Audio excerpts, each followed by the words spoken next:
Look how big this box is. It even measures 12 by 10 by 8. I'm excited. It's like the Christmas present. Little box, big box. Let's open the big box. What's really going on, PEZ collecting fans? Josh the PEZ guy here on the PEZ Book channel.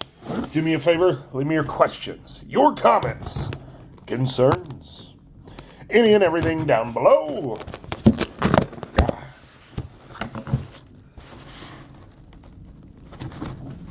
Come on. Some brutal tape. I do enjoy that tape. Like a good quality product.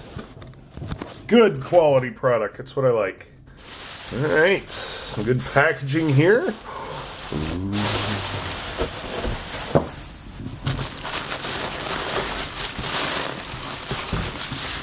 Alright. The first thing I have.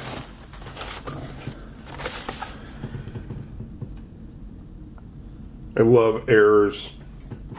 I'm actually going to start gathering a bunch of errors for the Pig 2. So be sure to check that out. On the wrong card. But twice the candy! Love it! Alright, let's see what else is in here. Oh, this is going to be cool. Collect them all.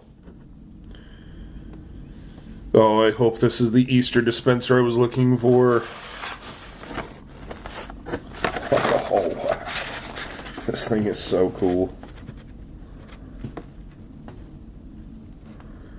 This is by far the coolest error I have ever seen in my life.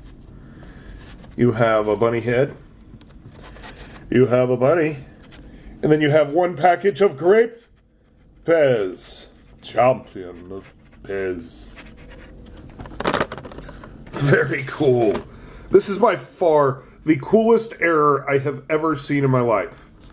So, to let you know, the way they do it at the PEZ Candy Factory, these things are actually going to be upside down without the card. The card is applied last. So when you have just the plastic flipped over, they're just dropping PEZ dispensers in there, and all the candies should be upright to where you could read them. Not sideways. And there's only one pack of candy in there. And then they threw two heads in there. It was as if this was a purpose error. Not even an error. Just someone having fun. But no, there aren't rogue employees. This is a complete screw up. Both of them are. These are errors. So much fun. So until next time.